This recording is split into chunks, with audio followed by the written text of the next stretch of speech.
তেলের যে সংকট বর্তমানে দেখা দিতে ভবিষ্যতে কি পরিস্থিতি তারা 3 থেকে 4 ঘন্টা বা 5 ঘন্টা তেলের লাইনে তেল নিয়ে তারা অফিস করা খুবই কষ্টকর। সিরিয়ালের দ্বারাই কয়টা বাজে শেষ হয় এর কোনো তো নিশ্চয়তা নাই। কোনটা আইনি আর কোনটা বেআইনি এটা বোঝা কঠিন। দেখেন আমরা মেন শহরে আমরা চলতে পারি না একটা অটোরিকশার জন্য, প্রত্যেকটা জায়গাতে আপনি অটোরিকশা ভরা। দীর্ঘ এই অপেক্ষার সারি ব্যক্তিগত বাহনটির জন্য জ্বালানি তেল সংগ্রহের। এই সারি পেরিয়ে যে তেল মিলবে তারও কোনো নিশ্চয়তা নেই। নিশ্চয়তা নেই সহসা এ সংকট মোচনেরও। পত্রপত্রিকা, টেলিভিশন কিংবা সামাজিক যোগাযোগ মাধ্যমে এ খবরই এখন আলোচনার কেন্দ্রে। জ্বালানি তেলের সংকট বাংলাদেশে জ্বালানির কোনো ঘাটতি নাই। লাইনে দাঁড়িয়ে তেলের জন্য অপেক্ষা করছেন চালকরা।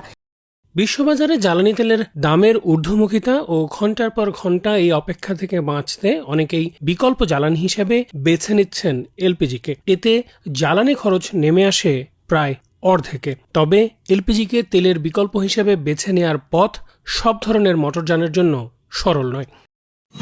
আজকে কিন্তু আমাদের এই জাপানি 115 এই গাড়িটা কিন্তু এলপিজি কনভার্সন করা হলো। আপনার বাসায় যে এলপিজির যে বোতল আছে যেটা দিয়ে আপনারা রান্নাবান্না করে খান, সেই বোতল থেকে আপনারা এই রেগুলেটর দিয়ে আপনার মোটরসাইকেলের সিলিন্ডারে গ্যাস রিফিল করতে পারবেন। আপনি চাইলে সারা বাংলাদেশের যে কোনো জায়গা থেকে আমাদের ডিলারদের মাধ্যমে এলপিজিতে কনভার্সন করতে পারেন। শুরুটা ঢাকার অদূরে টাঙ্গাইল জেলা থেকে, আর মালামাল আসে উত্তরের সীমান্ত জেলা চাঁপাইনবাবগঞ্জ হয়ে। মূলত ভারত থেকেই আসে এই এলপিজি কনভার্সন কিট। একসময় কেবল গ্রামীণ এলাকায় চললেও বর্তমান পরিস্থিতিতে মফস্বলের গণ্ডি পেরিয়ে রাজধানীর ঢাকার ওয়ার্কশপেও চলছে এমন মডিফিকেশনের কাজ। ঢাকার মিরপুরের সাদিফ এন্টারপ্রাইজ তেমনই একটি। শুরুর দিকে কাজ খুব একটা না থাকলেও এখন দিনে প্রায় 2 থেকে 3টি বাইকে ইনস্টল করছেন এলপিজি কিট।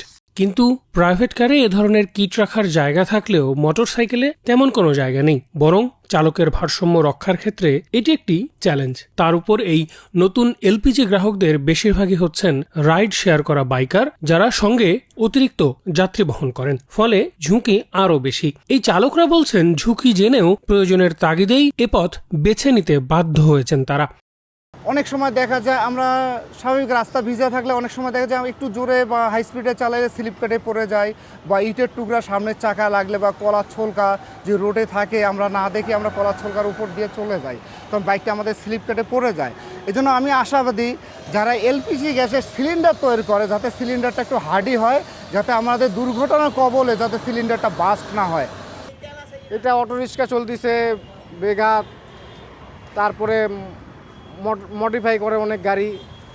এগুলো তো আইনের দিক দিয়ে অনেক সমস্যা, মানে আইন লঙ্ঘন করে তারা। তো এটাও তো আমরা সরকারের চোখে আইন লঙ্ঘন, কিন্তু আমরা সাশ্রয়ী, এই জন্যই তো আমরা লাগাইছি।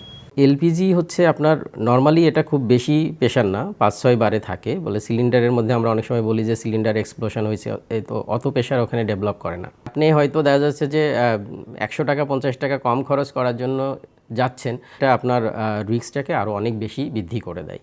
সো কারিগরিভাবেও এটা আপনার ফিজিবল না এবং এটা ঠিক না। আর একটা হচ্ছে যে আমাদের অ্যাক্সিডেন্ট এবং কথা চিন্তা করলে, ঝুঁকির কথা চিন্তা করলে এইখানে আসলে আপনার এই এলপিজিটাকে বাইকে ব্যবহার করার মতো সুযোগ আসলে কম।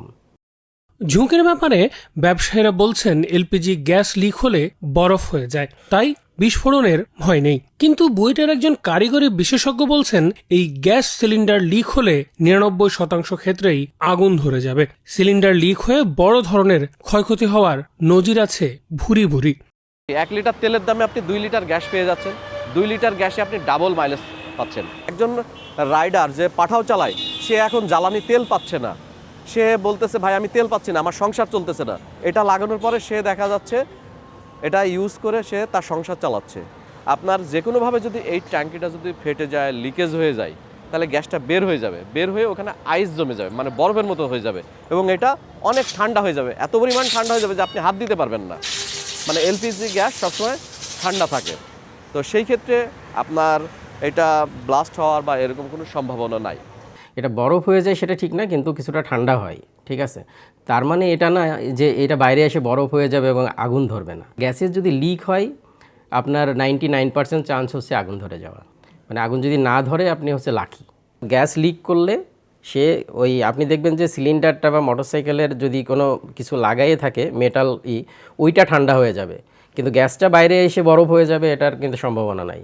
গ্যাসটা বাইরে এসে এক্সপ্যান্ড করে একটা ক্লাউড ফর্ম করবে এবং সেই ক্লাউডে আগুন ধরে যাবে এবং দেয়ার হাই চান্স যে আপনার দেখা যাবে যে এটা আপনার সঙ্গে সঙ্গে আগুন ধরে গেছে এবং সময়ই পাবে না।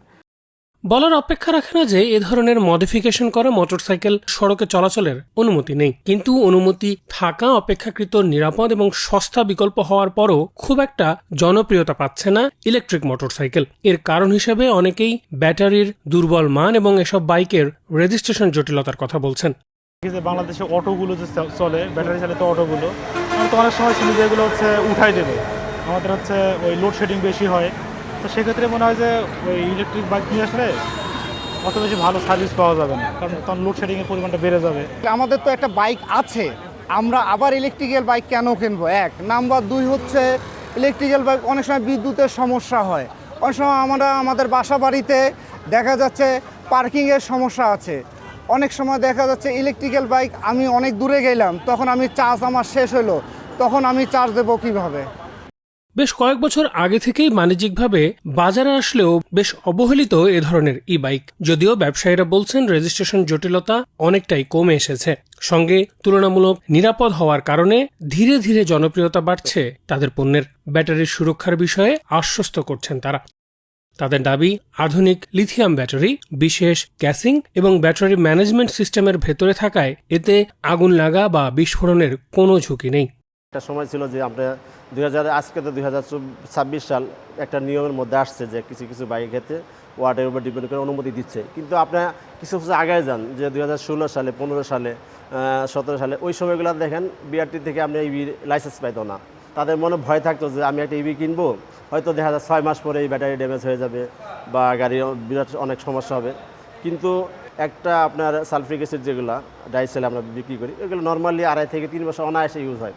গাড়িতে যখন জ্বালানি থাকে তখন যদিও কোনো কারণে অ্যাক্সিডেন্ট হয়, ফায়ারে আগুন হয়, আর এই ভিতরে তো আসলে ওই ধরনের ইস্যুই থাকে না, মোটর থাকে, ব্যাটারি থাকে। ব্যাটারি দুর্ঘটনা হলে কি হবে? সর্বোচ্চ হয়তো ড্যামেজ হয়ে যাবে, কিন্তু ফায়ার হওয়া হয় এটা হ্যাঁ লিথিয়াম, যদি একদম লিথিয়াম ব্যাটারি হয় সেই ক্ষেত্রে তারপরেও যে আমরা যে ব্যাটারি যে কেসিং সেফটি থাকে এটা এমন সুরক্ষার মধ্যে থাকে যে আসলে আপনি দুর্ঘটনা গাড়ি দুমড়ে মুচড়ে গেলেও ওই ব্যাটারি ফায়ার হবে না। তবে ই বাইক পুরোপুরি জনপ্রিয় না হওয়ার পেছনে এখনো বড় বাধা চার্জিং অবকাঠামো। উন্নত ও দীর্ঘস্থায়ী লিথিয়াম ব্যাটারি থাকা সত্ত্বেও কেবল পথে চার্জ ফুরিয়ে যাওয়ার ভয়ে অনেকেই এই যানটি কিনতে পিছিয়ে যাচ্ছেন। তাই দেশ জুড়ে চার্জিং স্টেশন বাড়াতে সরকারি বিনিয়োগ পেলেই ই বাইকের বিক্রি আরও বাড়বে বলে মনে করছেন বিশ্লেষকরা। পাশাপাশি পরিবেশ বান্ধব এই ব্যাটারিগুলোকে চার্জ করতে জীবাশ্ম জ্বালানি নির্ভর স্টেশনের বদলে সৌরশক্তির মতো বিকল্প ব্যবহারেরও জোর দিচ্ছেন জ্বালানি বিশেষজ্ঞরা।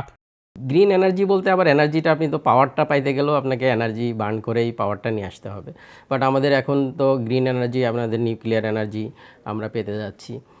সো আমাদের হচ্ছে যে এই চার্জিংয়ের এইটা হচ্ছে যে ব্যক্তিগত পর্যায়ে তো মানুষ করতে পারবে না, এটা গভর্নমেন্টকে বা আপনার ইন্টারন্যাশনাল যে অর্গানাইজেশনগুলো আছে এদের সাথে যোগসাজশই করতে হবে, এবং ব্যবসায়ীদেরকে যদি একই প্ল্যাটফর্মে নিয়ে আসা হয় তাহলে দেয়ার আর লটস অফ পিপল, মানে দে ক্যান ইনভেস্ট।